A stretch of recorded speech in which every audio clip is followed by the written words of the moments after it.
the move we're going to work on is a tornado kick, and this is, it could have a combat application, but mainly this is starting to get in the realm of you're doing moves for fun and to see what your limitations are for certain techniques.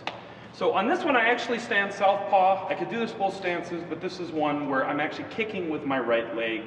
My right leg is kind of my powerful follow through. So again, I can step or I can pivot.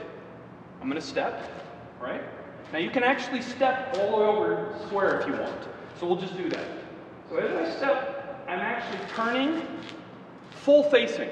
My hip has to be turned all the way to where it's facing. Not here, here. So when this happens, here's a mistake I see people do. They will kind of jump over, okay? We don't want to do that. We want to get as much height as we can. So as I'm stepping over, rotating my hips, my hip faces, I want to jump straight up, okay? Now all I'm doing is when I jump straight up, I just switch feet, okay? So that is where your kick is going to come out. Now, this is primarily thrown with either a crescent kick or a round kick, okay? So as I step over, full facing, I jump straight up. As I jump straight up, now that's the motion. And I'm going to end in the opposite stance. If you wish, you can switch stances. So you want to go through the motions?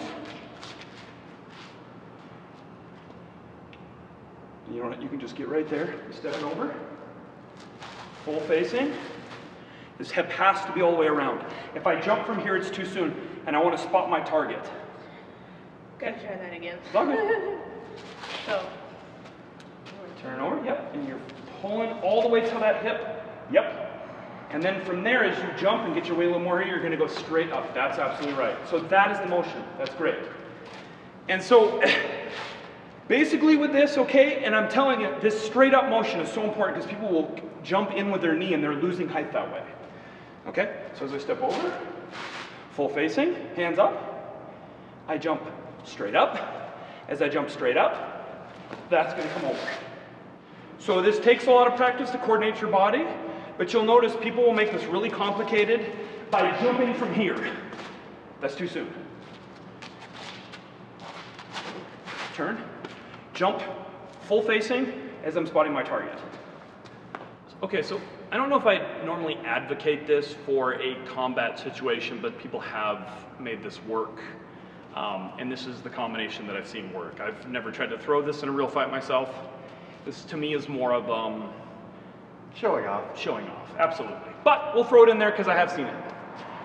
So I've seen a lot of people throw the round kick and the opponent goes back. And then from there, he might want to come in a little bit. Don't come in too far because I'm going to totally jump. Okay.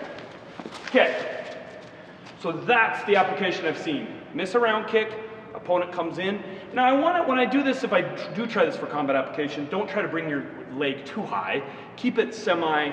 This is what I actually learned when we were learning this in capoeira, was that to bring your knee up just slightly because you don't want to really give your movement away. So when I'm here and I miss, see, so that is the application of the tornado technique. I've seen it work a couple times in kickboxing, just so you're aware of that.